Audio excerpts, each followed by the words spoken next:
یہ احساس ہوتا ہے ہمیں خود اپنے ارد گرد کے حالات سے۔ آج بھی پاکستان میں بالخصوص پنجاب کے اندر اور وفاقی دارالحکومت اسلام آباد کے اندر جو ہے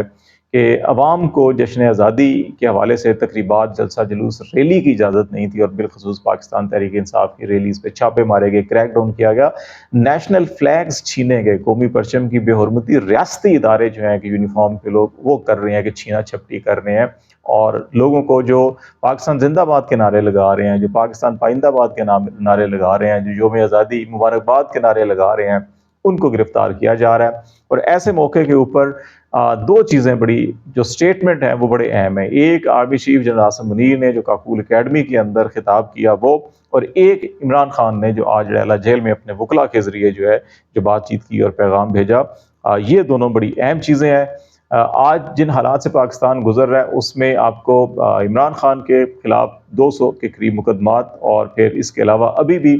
مزید 3-4 سنگین مقدمات کی ان کو تھریٹس دیے جا رہے ہیں۔ جنرل فیض حمید کو اریسٹ کیا گیا، انڈائریکٹلی ان کو یہ پیغام دیا جا رہا ہے کہ جناب یہ 9 مئی کے ساتھ ان کا تعلق ہے، اور یہ الٹیمیٹلی جو ہے کہ ان کو بھی اور آپ کو بھی جو ہے کہ وہ وعدہ موافقہ بنے گا، اور آپ کو جو ہے کہ فوج کے اندر بغاوت اور اس قسم کے مقدمات کا سامنا کرنا پڑے گا۔ اس کے علاوہ فوج کے اندر بغاوت اور آرمی چیف کے خلاف بیانات، پہلے ہی پنجاب گورنمنٹ جو ہے کہ وہ ایک صحافی کو جس انداز میں تیار کیا گیا بیان درخواست کے لیے، اور پھر صحافیوں کو اس میں گواہ بنایا گیا، وہ بھی تیار کیے گئے۔ تو یہ سارے مقدمات اور یہ ساری چیزیں بیسیکلی عمران خان کو دباؤ میں لانے کے لیے، تاکہ اپنی شرائط کے اوپر ان سے معاملات کو طے کریں اور پھر آگے بڑھایا جائے معاملات کو، سیاسی معاملات کو، اور حکومت کے اوپر جو اسٹیبلشمنٹ کی گرفت ہے اس کو مضبوط رکھا جائے۔ لیکن عمران خان جو ہے کہ ان تمام دھمکیوں کو، ان تمام تھریٹس کو کوئی خاطر میں نہیں لا رہے، اور بڑا واضح دو ٹوک ان کا موقف ہے۔ آج بھی جو بات کی اس کے اندر جو 2 میسیجز ہیں وہ بڑے اہم ہیں جو ہم آپ کو بتائیں گے۔ آرمی چیف کا جو خطاب تھا اس کے اندر 3-4 باتیں ہیں قابل ذکر، جو ایک انہوں نے کہا نا اتفاقی اور انتشار جو ہے کہ وہ ملک کو اندر سے کھوکھلا کر دیتا ہے، کوئی شک نہیں اس میں، لیکن یہ دیکھا جائے کہ اس وقت نا اتفاقی اور انتشار کی بنیادی وجہ کیا ہے کہ قانون کی حکمرانی نہیں ہے۔ آپ نے ایک سیاسی مخالف کو جس کو عوام 70% سے زیادہ ووٹ دے رہے ہیں، آپ نے اس کو دیوار سے لگایا ہوا ہے، آپ اس کے مینڈیٹ کا احترام نہیں کر رہے، اور عوام کے اوپر جو ہے کہ آج بھی جو پاکستان کے پرچم لے کر جو ہے کہ پاکستان کے اندر پاکستان زندہ باد کے نعرے لگا رہے ہیں، آپ ان کے اوپر لاٹھی چارج کر رہے ہیں، ان کی گرفتاریاں کر رہے ہیں اور ان سے پرچم چھین رہے ہیں۔ اور قوم کا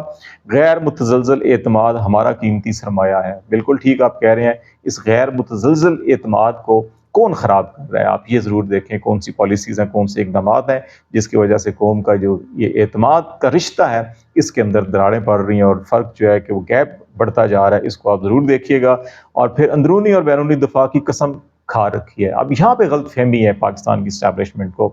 کہ آئین پاکستان کے اندر جو افواج پاکستان کا کردار ہے وہ بیرونی جارحیت کا دفاع کرنا ہے،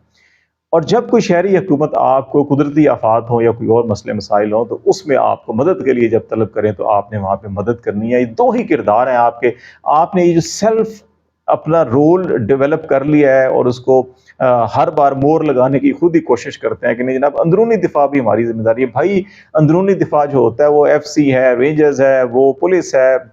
باقی جو قانون نافذ کرنے والے ادارے ہیں جو آپ کی انٹرنل سیکیورٹی کو دیکھتے ہیں، یہ ان کا مسئلہ ہے۔ آپ کا امن و امان اور یہ معاملات آپ کے نہیں ہیں۔ آپ خدا را جو بیرونی جارحیت ہے، جو دفاع پاکستان ہے، اس کے اوپر اگر آپ فوکس کریں اور اس طرف نہ آئیں، کیونکہ یہ بلا وجہ آپ نے اس کو جپھی ڈالی ہوئی ہے، اور یہ وجہ کہ آپ 35 سال براہ راست حکمرانی کر چکے ہیں اور ابھی بھی آپ کا جی نہیں بھر رہا حکمرانی چھوڑنے کے لیے۔ تو آپ اپنی اس اورینٹیشن کو ٹھیک کیجیے۔ آپ کی اورینٹیشن شاید ٹھیک نہیں ہے۔ اگر آپ یہ اورینٹیشن ٹھیک کر لیں گے تو یقین جانیے بہت سے مسائل خود بخود سیدھے ہو جائیں گے، اور جو انٹرنل سیکیورٹی کے معاملات ہیں ان کو انٹرنل جو انسٹیٹیوشنز ہیں ان کو دیجیے، اور جو ایکسٹرنل تھریٹس اور وار ہے اس کے اوپر آپ فوکس کیجیے، تو زیادہ معاملات آگے بڑھیں گے۔ اور پھر جشن آزادی مناتے وقت مقبوضہ کشمیر کی عوام کے ساتھ انسانی حقوق کی بدترین خلاف ورزیوں کو نہیں بھولنا چاہیے، بالکل نہیں بھولنا چاہیے ہمیں۔ مقبوضہ کشمیر جو کچھ ہو رہا ہے، لیکن ہمیں خدا را ان حکومتی اور ریاستی اداروں کو ان اقدامات سے گریز کرنا چاہیے کہ بالکل ایگزیکٹ وہ مناظر جو ہم سری نگر، پلوامہ اور بڈگام کے اندر دیکھتے ہیں کہ کشمیری مسلمانوں کے ساتھ، عوام کے ساتھ جو وہاں کی پولیس اور افواج کر رہی ہوتی ہیں،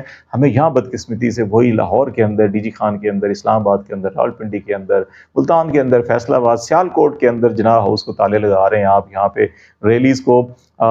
پنڈی کے اندر ہر سال 14 اگست کو اس طرف رات کو جو ہے کہ وہاں پہ بہت بڑی ایک جلسہ اور اجتماع ہوتا ہے اور وہاں بھرپور طریقے سے جو ہے کہ یوم آزادی کا جشن منایا جاتا ہے. آپ نے اس کے اوپر پابندی لگا رکھی ہے کہ نہیں وہ نہیں ہوگا. اسلام آباد کے اندر جو ہے کہ سیاسی ورکر، پولیٹیکل ورکر، ایکٹیوسٹ جو ہے کہ وہ جشن آزادی کی ریلیز نکالنا چاہتے ہیں، آپ پابندیاں لگاتے ہیں، لاٹھیاں برساتے ہیں. تو یہ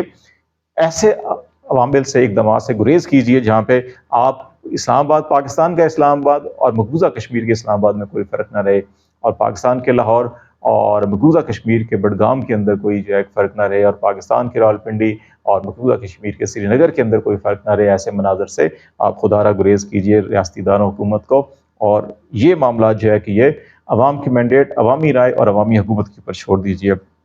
عمران خان جو ہے کہ وہ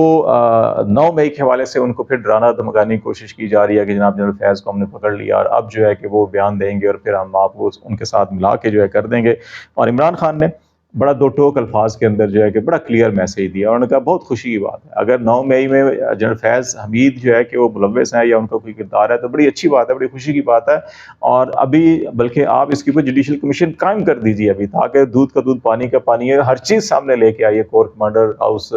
لاہور کی بھی، اور عسکری ٹاور لاہور کی بھی، اور پھر آپ ریڈیو پاکستان پشاور کی، GHQ کے اندر کی جو CCTV فوٹیج ہیں وہ ساری کی ساری جو ہیں کہ وائر لے کر آئیے، وہ دیں عدالتی کمیشن کے سامنے رکھیں، اور پھر جو اس کے اندر ملوث ہے بالکل ان کو کڑی سزائیں دیجیے اور یہ کام کیجیے. لیکن ایسا کرنے کے لیے ہم تیار نہیں ہیں، کیونکہ ہم نے ایک مخصوص نیریٹو بنایا ہے اور ہم اصل مجرموں کو چھوڑ کر جو ہے کہ ہم سیاسی مخالفت کے پیچھے لگے ہوئے ہیں. یہ اس طرح سے معاملات اگر دیکھے جائیں گے تو پھر شاید معاملات آگے نہ بڑھ سکیں گے. حقیقی آزادی کی منزل کیسے قریب آ گئی ہے، یہ ایک بات کی جا رہی ہے جو پاکستان کے زمینی حقائق حالات ہیں. ابھی آپ آرمی چیف کا یہ خطاب بھی دیکھ لیجیے، اس میں 9 مئی کا جو آپ کو منترا ہے وہ نظر نہیں آئے گا. جو ایک سیاسی گروہ، فسادی گروہ، انتشاری گروہ، وہ جو ساری کی ساری سیاسی بیان بازی کی جا رہی تھی، اور جو کہ اگرچہ حلف اٹھاتے ہیں پاکستان مسلح افواج کے تمام جوان افسر جو ہے جب شمولیت اختیار کرتے ہیں، لیکن یہ تواتر کے ساتھ اس قسم کے سیاسی بیانیاں جو بنایا جا رہا تھا جس سے عوام اور افواج کے درمیان دوری بھی پیدا ہو رہی تھی، اور جو یہ غیر متزلزل اعتماد کی بات کی جا رہی تھی اس کو بھی ٹھیس پہنچ رہی تھی، آج آپ کو وہ نظر نہیں آ رہا ہوگا. بہت سی چیزیں جو ہے کہ اب ایسی ہو رہی ہیں کہ پاکستان کی عدلیہ آزاد ہو چکی ہے، ہائی کورٹس آزاد ہو چکی ہیں، اور جتنے معاملات ہیں، مقدمات ہیں، وہ اب عدالتوں کے اندر طے ہو رہے ہیں، ان کے اوپر دباؤ ڈالنے کی کوشش کی جا رہی ہے. ابھی بھی وہاں پہ 2 لابیز کام کر رہی ہیں، آپ مخصوص نشستیں اور باقی کئی معاملات ہم روز ڈسکس کرتے ہیں.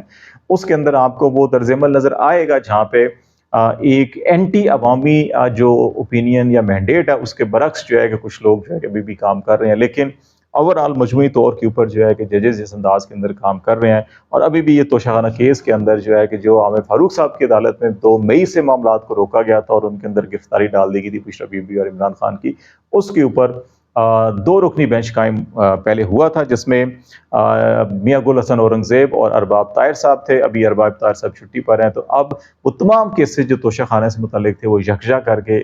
TB بنایا گیا اسلام آباد ہائی کورٹ کا، جس میں بابر ستار صاحب اور میاں گل حسن اورنگزیب صاحب ہیں. اور اس کی سماعت ہونی ہے 15 اگست کو، یعنی کہ آپ کے ایک دن بعد جو ہے کہ آج 14 ہے، تو کل جو ہے کہ اس کی سماعت جمعرات کے روز اس کی ہونی ہے. اور اس میں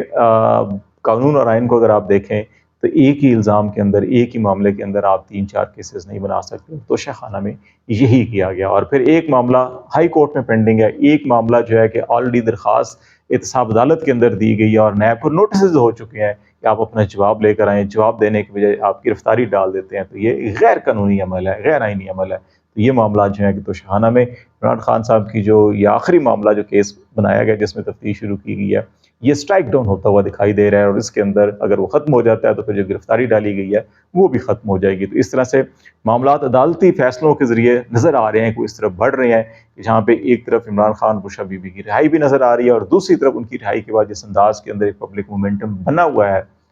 وہ جو آگے بڑھتا ہوا دکھائی دے رہا ہے، وہ یقینی طور کے اوپر کسی نہ کسی طور کے اوپر جو ہے کہ قومی اتفاق رائے، عبوری حکومت اور الیکشن کی طرف جاتا ہوا دکھائی دے رہا ہے. تو لیٹس سی، آپ کو آگاہ کرتے رہیں گے. آج تک کے لیے اتنا ہی. خالد جمیل کو اجازت دیجیے. اللہ حافظ.